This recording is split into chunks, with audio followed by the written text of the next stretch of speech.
Listen up! There is a storm coming! Like nothing you have ever seen!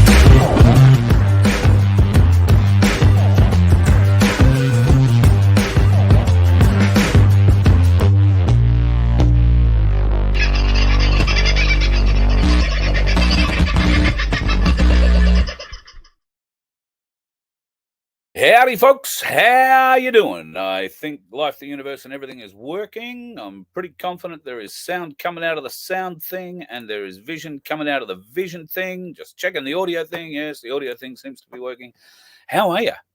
Been a good day? It's been a beautiful day for the most part in this part of the world. If you saw the earlier video, went for a bit of a wander along the beach, discovered that trying to walk, talk, and do it all on the beach at the same time is probably more than my lungs are capable of doing, just between you, me, and the gatepost. But it was a wonderful walk, and I've got to say, high tide is fairly high in places. There was really only enough room for me, but beautiful, beautiful little walk, and a beautiful warm day. 28 degrees there at one stage. I reckon it was even warmer than that, and the sand was bloody hot. Lindy and Michael Knight. Am I in Geelong? No, but I'm close. I didn't actually pass through Geelong, no. But if you saw yesterday's live on None 2K, you probably got a hint of where I was at. So that'll give you a bit of an idea. Don't forget, don't fret. Haven't left Victoria yet.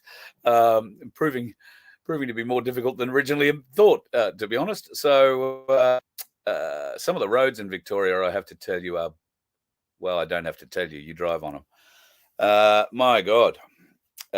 Very, very poor. But anyway, let's not talk about roads. Let's talk more about my walk today, because I met some exciting people on that walk today. Came back and a few of them were gathered around the bus. Most of them had no idea what Voice of Freedom was, what Freedom Financial Solutions is, or the Freedom Broadcasting Network. So I spent quite a good deal of time chatting with those folks, which was really great. There was one bloke there who has been a follower for a while. Hello, Ian. Lovely bloke. Came up to me on the beach, actually, and we walked back to here together. And we were having a bit of a chat, and he saw my little trailer, and he said, "Oh, geez, I bet you wish you had a car instead of a trailer behind that." And I said, "Oh, yeah, it'd be nice, but you know, it is what it is. I've got the trailer to carry stuff I can't store in the.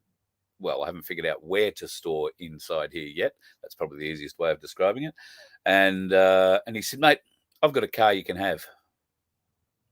And I said, "What?" He said, "I've got a car you can have. You can have it while you're here in Melbourne, and then if you want it, you can take it home."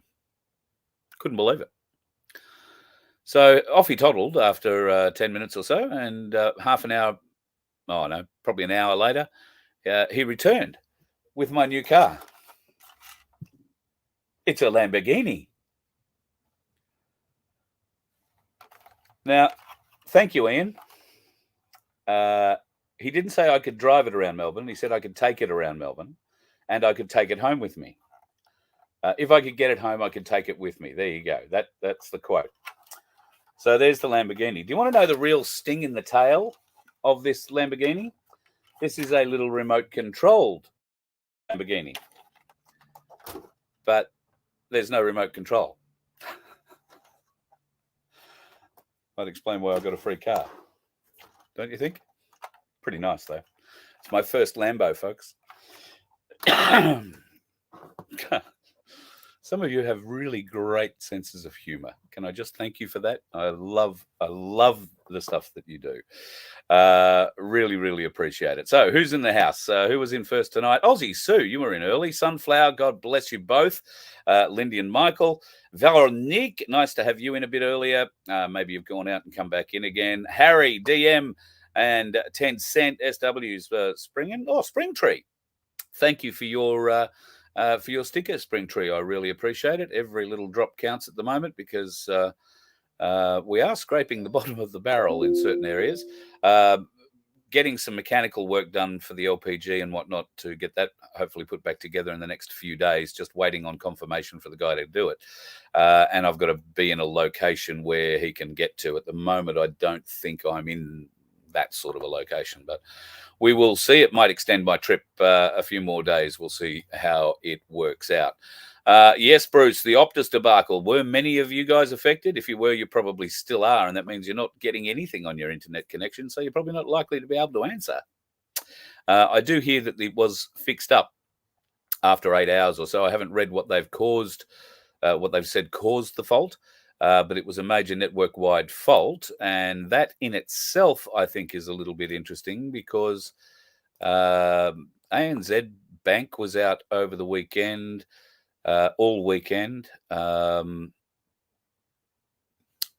I want to say that there are now close to 170 banking institutions in America who have gone and closed their doors. And there were more just in the last couple of days. And when I say more, I mean quite a lot more. There are numerous banks that look to be closing doors, closing ATMs, or at least not replacing any of the money in those ATMs. And I'm sure that you will all agree that we are very nearly at that time where we want to see people in handcuffs for the things they're doing behind the scenes that are affecting our money, our lives, our bloody everything. So I have a list of things here to get into. Let me just make a little bit of room. I got a list of things here to go through. Oh, I didn't tell you the other part of Ian's joke. When I gratefully and graciously accepted the free car that he gave me, he also said that he knows that I can't play the violin, so he gave me a harmonica so that I can bend a little tune out and feel a bit soulsome about the whole thing. I'll have to learn how to play one. All right, let's get into the show. Wind bloody turbines. Get a load of this shit. Okay, now I've just come through an area down in southwest Victoria called Codrington. There is a big wind farm down there. In fact, I've driven through about bloody 20 different wind farms. Victoria has stopped growing friggin' trees and is growing these ugly bloody wind farms. How ugly? Really friggin' ugly. And, well, you might think that's a bit of bird shit, but it's not. These things leak, and they leak quite a lot. Now, what happens when they leak? Who comes and cleans them up? Okay, when that kind of leak happens, that thing bursts into fire. That's exactly what happens. It bursts into flame, and then you see the little windmilly bits fly off, and the whole thing comes crashing down to earth. But how much oil is in one of these wind turbines? Is that a question you've ever asked yourself? How much oil goes into filling one of those to make the big fan at the front spin? I can tell you, 6,000 litres of oil goes into one of those machines. 6,000 litres. And you can see what happens when there's a spark or something goes wrong, it overheats, there's a friction thing or whatever. Now, I can tell you also from experience that square box perched on top of the pole there, I passed 2 of those on the road the other day in oversized convoys. We had to get off the road for them. They are over 4.5 meters wide, and they are the better part of 30 odd meters long and weigh many, many, many, many tons, many tons. So they're a big, heavy, bulky unit that carries 6,000 liters of oil that can burst into flame. My question is, what happens when they start leaking like that? Now, isn't that ironic? An oil leak from a clean, green wind turbine. But let's get serious. In Wollongong at the moment, they're planning on putting a wind farm off the coast there. Now, what happens to all these wind turbines that are in the oceans already and they're leaking oil? You're going to tell me that all the wind turbines in the ocean don't leak oil? 6,000 litres of oil. Who gets to clean that up? Who gets to even see that? Because I would wager there would be some form of exclusion zone around these poles in the sea that you're not allowed to go near. And it would be hard for you to, see any problem, much less gauge how big that problem might be. But 6,000 litres of oil on the surface of the water is going to create a reasonable sized slick. People will notice it. You can track that back. But people have to notice it. What happens when these things catch fire and fall apart and the fans fall off? Is it really a matter of what the ocean stays at the bottom of the ocean? What other interesting and toxic chemicals and substances are used in the manufacture of these wind turbines that are supposedly so clean, so eco-friendly? Why is it that nobody in the wind turbine industry wants to talk about it? I don't really understand. I know that, they're making a lot of money. They're making a lot of money. I know recently that a number of Australians were flown to Germany for 4 days just to give some sort of presentation about how to con a government into giving you more bloody wind farms, I suspect. 4 days, there and back. Thank you much. Wouldn't be much fun to do, I've got to admit. That'd knock your socks off with sleep disorders. But yeah, but they've got no shortage of money because, of course, the government is throwing billions at it, funding it, because they can't fund themselves. You know what it costs to make one of those wind turbines financially? It never generates enough energy to recoup the cost of its own manufacture. You understand? It costs more to make the big fan and stick it on a pole on somebody's prime farming land than anything it will generate, any money it will generate out of whatever power it generates from the wind blowing in the right direction on occasion. How is this a model that can be sustained? How is this a model that isn't laughed out of government circles when presented? I'll tell you, because there's enough money floating around to stick as many people as you like on a plane to go and fly to Germany for 4 days to talk about how to do it. It's just ridiculous. The amount of money involved that's, I suspect, doing a circular trip. It's being washed as it goes around in the circle, and it comes back in various different investments or whatever in to certain people that are involved in the decision-making process from local, state, and federal government. I think it's at every level, every level. And I've got to say, in regional Victoria, these companies are huge businesses, and they tout the fact that they're great for the local economy and they're this, that, and the other thing. They are the new mining businesses. Remember when the big miners came to town, and if there wasn't a town, then they built one? Well, this is kind of the same. I reckon if they found a place that was properly windy all the time, they'd build a friggin' whatever they needed there. And thankfully, at the moment, all they need to build there is these god-awful looking bloody windmills that look like that and wind up spewing shit like that into our oceans. Now, where are these green fuckers now? Where are the Greens getting up and complaining about that?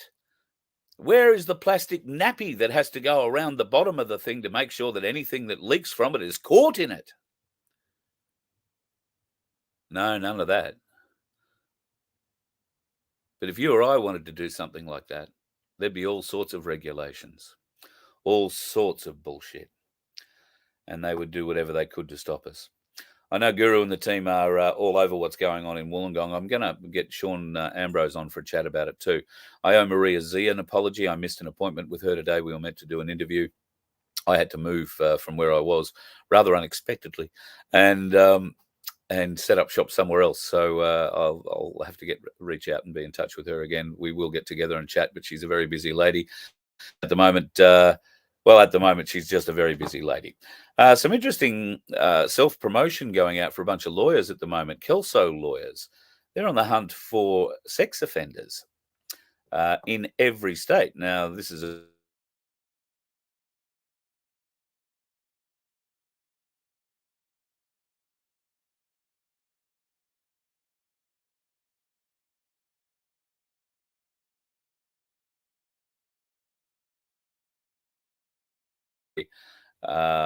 trying to miss anybody, so to speak. Have a look at this. If you go to their website, you can find the list of offenders. Now, these are the people who've already been prosecuted and convicted. All right? You can go and check that out in each state. I won't show all this to you, but it's well worth going and having a bit of a look at. Just Google Kelso lawyers and see what you come up with. You might find some very familiar names in there, unfortunately. That's probably the saddest part about it. There is a lot of shit gathered around in those sorts of circles. All right, some other interesting things are going on in the world. Now, do you remember those sticks that they were shoving up our snot and making a very concerted effort to reach into our brain bins with? Well, turns out something weird's happened. Billion people who are receiving those free government-issued at-home COVID tests. The extraction tube in many of the kits includes a chemical that can be harmful or even deadly. It's colorless, tasteless, odorless. It's a powder that's found in things like airbags and pest control solutions. Maya Belay from our Cleveland station checks in with Poison Control for a look at the potential dangers. Ohio Poison Control Centers are sounding the alarm surrounding a liquid substance called sodium azide, found in some at-home COVID testing kits that could be toxic to children as well as adults if used incorrectly. Our toxicology community has been both surprised that this was the ingredient in some of the kits and also concerned. We have seen exposures in all age groups. The Drug and Poison Information Center at Cincinnati Children's Hospital reports an increase in calls to their hotline related to accidental exposure to the substance. So far, nearly 40 exposures were reported there, and the problem is nationwide. We are one of 55 poison control centers, and nationwide, other poison centers have been reporting a similar finding, and there have been more than a couple of hundred exposures nationwide to sodium azide in test kits. Doctors advise parents to keep the kids out of reach of children, and when testing children for COVID at home, to make sure they are supervised in order to avoid any adverse side effects from exposure. Sodium azide can be toxic to humans, to animals, and things that it can cause that we would want to look out for would be like low blood pressure, weakness, fatigue, people passing out. If an accident occurs, call the nearest Poison Control Center. The dose makes the poison, and the dose of sodium azide in these kits is very small, and the exposures that we have seen has been a small amount of that. Experts say following instructions is key. Some adults actually end up using the potentially harmful substance to swab their nose because they didn't follow directions. Nicole?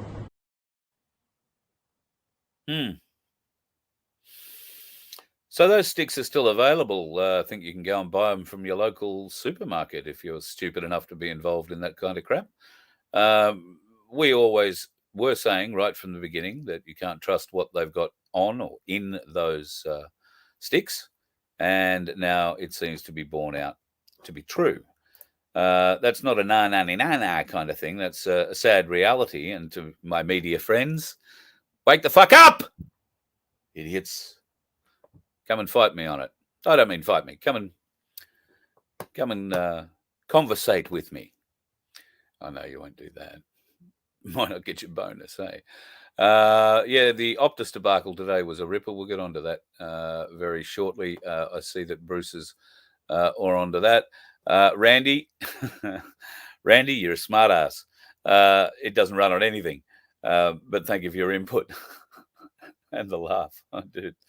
Thank you, Redneck. Yes, that is exactly right. The elites version of clean energy will put us back into the dark ages, and they do a lot of damage to wildlife, particularly of the flying variety.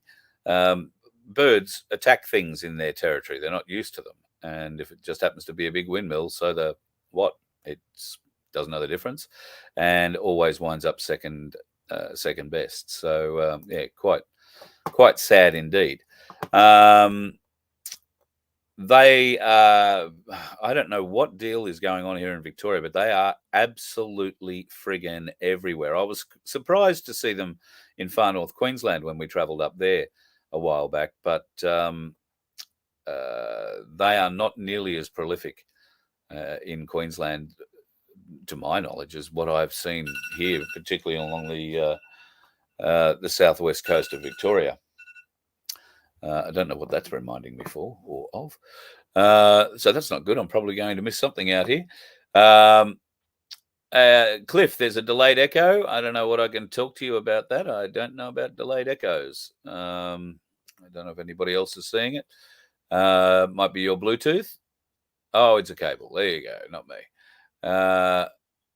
Okay, let's keep going. There's a few other bits and pieces that I want to show you down here today. Now, Idi Amin. Many people of a certain age will remember him, and probably all you remember is a despot. He was a murderer, a torturer. There were rumors that he used to collect heads and hands and would keep those in a honored place in one of his palaces. There were also stories that to torture men, he used to like to get them sexually excited and then put a scorpion on their penis and entice it to strike. And with women, apparently pliers on the nipples were one of his favorite techniques of inducing some kind of confession or information out of them. So not too many good things to be said about Idi Amin. He was around as the Ugandan president from 1971 to 1979. And I vaguely recall him being ousted, but it turns out that he ran to another country and hid basically for the rest of his life. I think he wound up back in Uganda at some point toward the end, but 2003 he died. However, back in the day, he was asked why he did what he did with Israel, because they were very good friends at a time. But I must make absolutely truth. The reason why I chased them from Uganda was because of the economy of Uganda. Uganda was going to be bankrupt. That is the reason why I chased away the Israelis. And you said you were friends with Golda Meir. Yes, because she used to give me very good entertainment when I go to Israel. Then you changed completely from an Israeli alliance to the Arab alliance. I changed from Israeli alliance because Israeli are criminals and that they are not trusted people. They don't tell the world the truth. They were taken to Palestine as refugees, and then they changed Palestine to become a state of Israel by force of arms given to them by Americans and the British.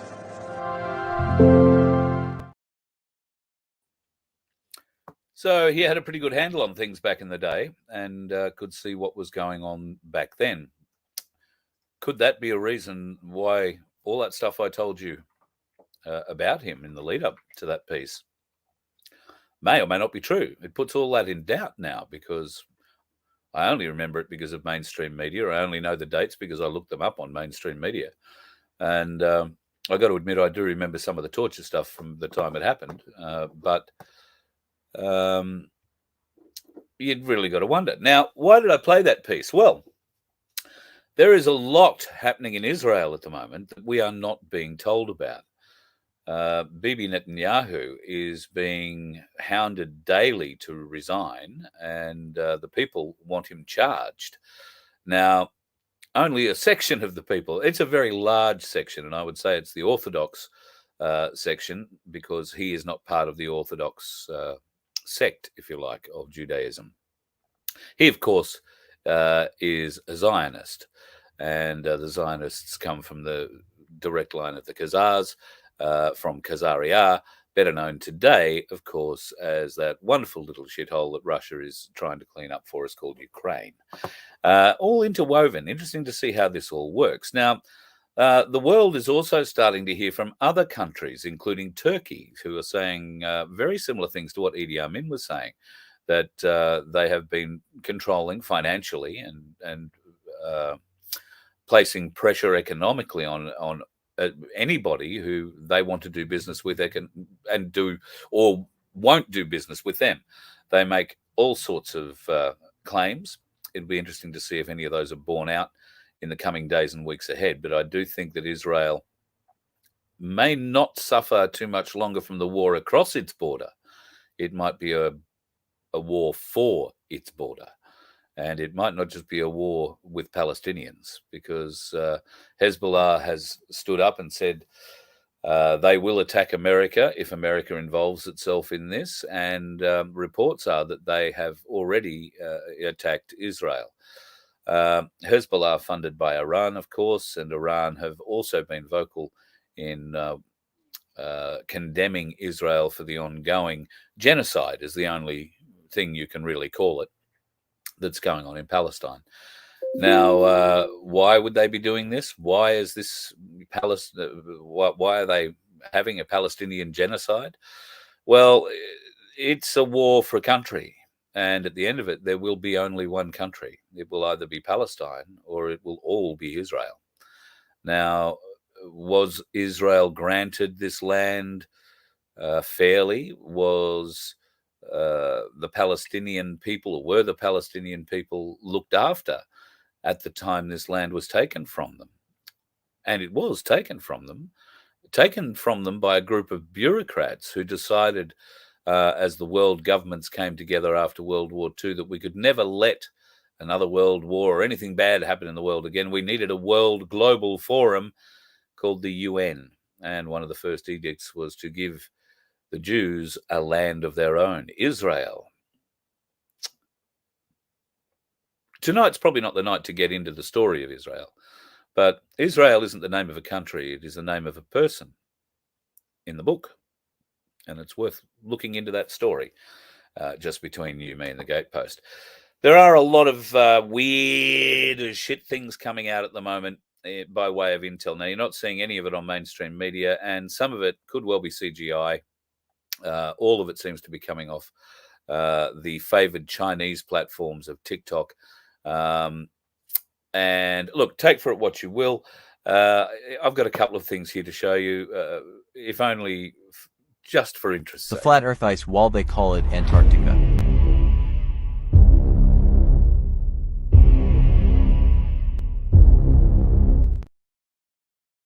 The flat ice wall, they call it Antarctica. Have you heard of such a thing as no-fly zones? For instance, you can't fly in certain areas near the Arctic Circle or the Antarctic Circle. The reasons being is because there are lands there that we're not supposed to know about. I'll give you one example. Sir Captain George Hubert Wilkins, a contemporary of Admiral Byrd, he flew beyond Antarctica 5,000 miles, according to his records, and he said that he found there many, many lands and peoples 5,000 miles beyond Antarctica. That's just one example of an explorer who has found lands that are not at all on any of our maps. They are excluded from all of our maps. That's why international pilots have such a thing as no-fly zone, because they don't want those lands to be discovered.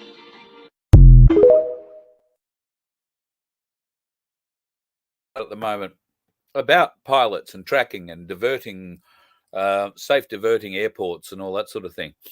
I haven't got any here to show you, but if you are into that kind of thing, they do ask some very interesting and very reasonable questions about divert zones on certain flight paths, and flying to the nearest airport to, land for a medical emergency or whatever. They seem to be going to some very weird places.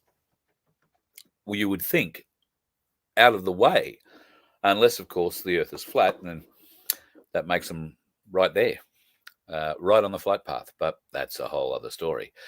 Hillary Clinton. Now, for the non-believers, I guess this is. If you don't believe that Hillary Clinton was arrested, tried under military tribunal, found guilty, and executed a couple of years ago, on New Year's Eve, a couple of years ago, with Donald Trump in attendance, I can understand. There is no evidence to support it. There is nothing outside of transcriptions of military funerals that, well, we can't guarantee are transcriptions from military tribunals. And there is certainly no video of the fact that's come out yet. So if all that is incorrect, then the bitch is still alive and kicking and carrying on. And there is no clone involved. Nobody's wearing a mask. This is really her wandering around.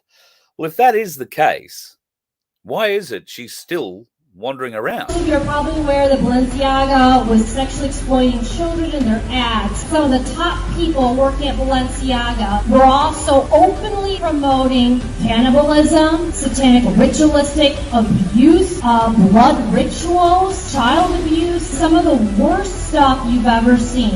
When Pizzagate came out in 2016, So they were always trying to call for pizzas. You can't order a pizza to the White House. That's the thing about the ice cream. He loves ice cream. Tell me about that. Ice cream is big. Pasta with red sauce, he can go deep in that. a lot of associates of the Clintons shared very similar content on their social media pages. Look into John and Tony Podesta's art. Tony Podesta had art all over his home promoting pedophilia. John Podesta had a painting in his campaign office as he was working for Hillary Clinton's campaign depicting cannibalism. Research Rachel Chandler. The law enforcement, FBI, the Department of Justice, that they look into Hillary Clinton and crimes against children. I encourage you all to get involved, speak up, expose this stuff, talk about Anthony Weiner's laptop. Don't stop fighting until that woman and all her associates get the justice that they deserve. That's right. Lock her up. Absolutely lock her up. So where are all the people on the streets complaining that she hasn't been locked up, that she hasn't been questioned, she hasn't been arrested? Well, there aren't any. Now, why are there none? Well, probably for two reasons. One, you can probably figure out pretty easily that she has been. Two, that these people clearly don't care about the crimes committed by her and others going forward. In that small piece alone, Pizzagate was referred to, and many other things. If you are following the Telegram channels, you'll see that there is a lot coming out about American pedophilia and a lot coming out about control of members of the US Senate and Congress with blackmail of them having sex with children. Interesting to note that Speaker Johnson at the moment is trying to formulate a new bill which is going to be something a little different. It's called a laddered bill, and essentially it will mean that they will introduce funding for non-controversial type things until December or mid-December, and for things that are a bit more controversial, they will wait to extend that until January. Now, this is sending the US Senate and Congress into a state. It looked like what the Democrats were trying to do before the Christmas break was arrange an omnibus, a huge book of bills that they were going to try and put forward, and basically make sure that nothing really got happened. Unless everything was agreed to, the Republicans won't be able to push forward. Well, that's not the case. The Republicans now own both houses and can push forward, but it does require a little bit of support because you can't just push through with a 51-50 majority. It's got to be a bit stronger than that. So they do need a bit of Democrat support. And I think you'll find that this new speaker is going to make sure that that Democrat support comes their way, one way or the other. Speaking of one way or the other, that was a line used by Letitia Harris. Now, Letitia Harris is the New York Attorney General responsible for the charges laid against Donald Trump, for which he now stands at trial in New York City. It is a farce of a trial, a farce of a trial. You can actually watch it live.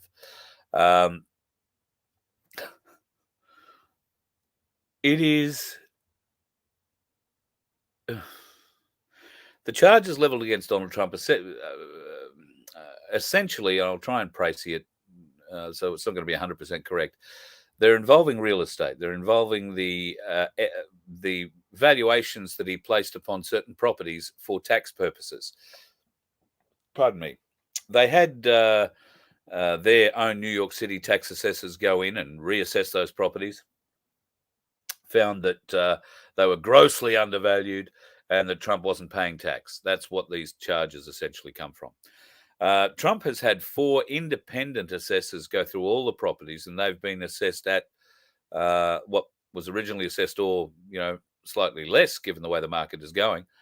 And Trump has not been allowed to present those 4 independent assessments to the court. How? No, you've got to take it from our corrupt ones. That's all the court is listening to at the moment. So this is eking out those deep state members buried in the court system, in the judicial system, because it is pointing out to anybody who wants to watch just what a farce the American judicial system is. And make no mistake, the Australian judicial system is in exactly the same boat. It is absolutely corrupted. Now,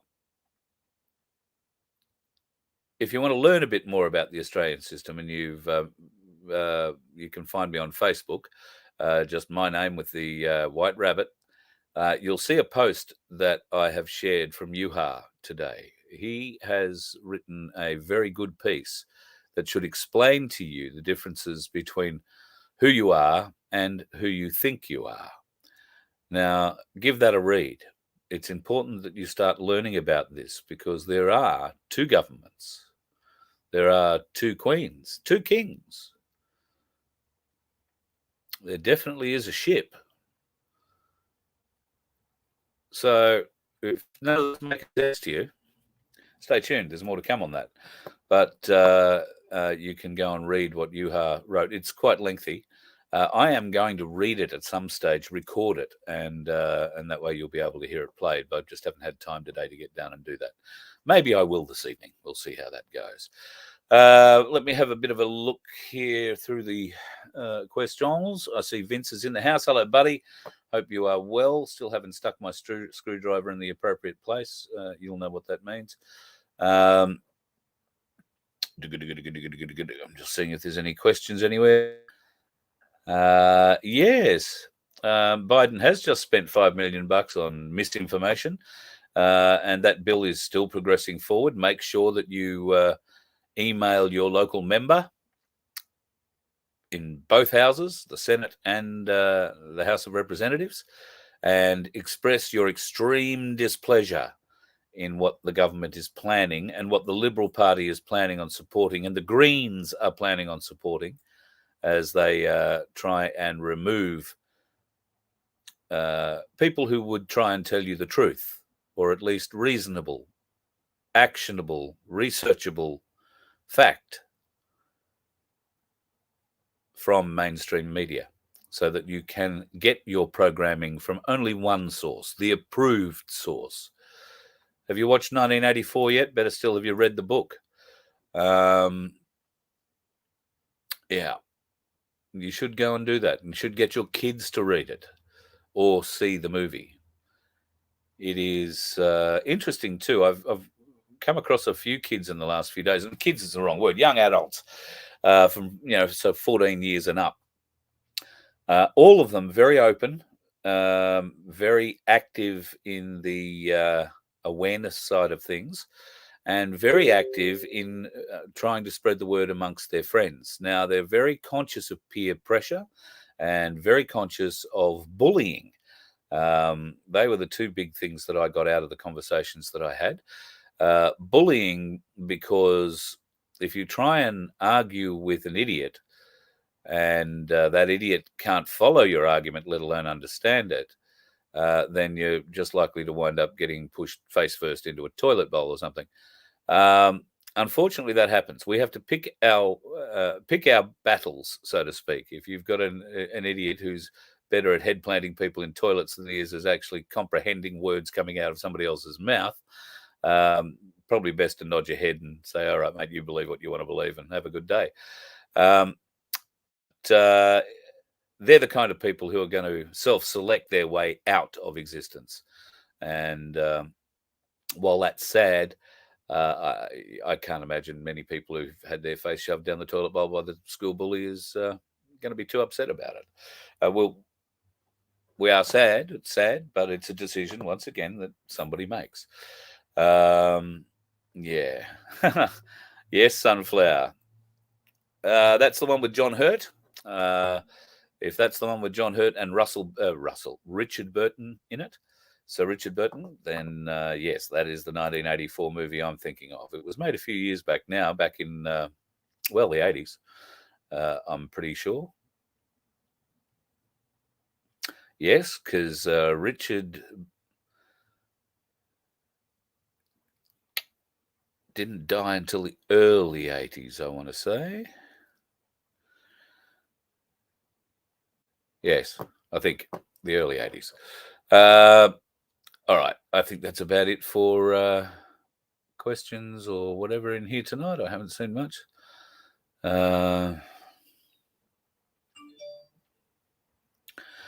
Yeah, I think, David, you've got a good point there. I really don't care whether the Earth is flat, whether the Earth is round. I don't care if it's triangular. I do care if it's a pyramid. That'll upset me a bit. But I don't. I honestly couldn't care less. The question for me is, why have we been lied to? If it is round or isn't round, why have we been lied to? What are they hiding from us? And those videos probably explain a little bit more.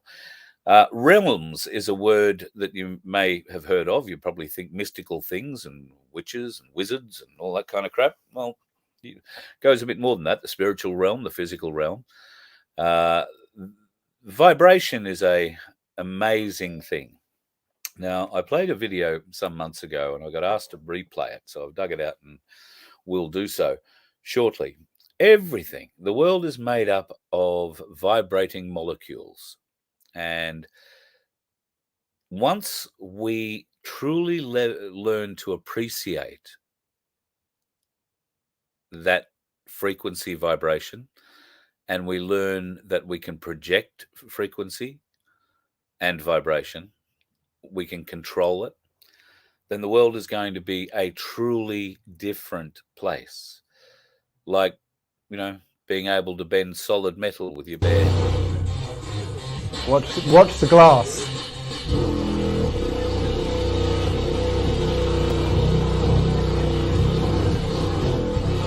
And now look at the metal, the steel.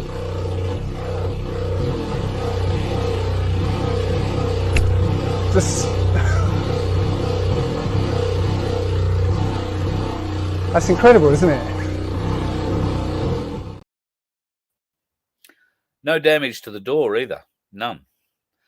So vibration, frequency, absolutely amazing. And if you get it right, just about anything's possible. I mean, just about anything. I don't think that there's about anything's possible that you will ever get rid of the dickhead. You let one ant stand up to us, then they all might stand up. Those puny little ants outnumber us 100 to 1. And if they ever figure that out, there goes our way of life. It's not about food. It's about keeping those ants in line. That's why we're going back.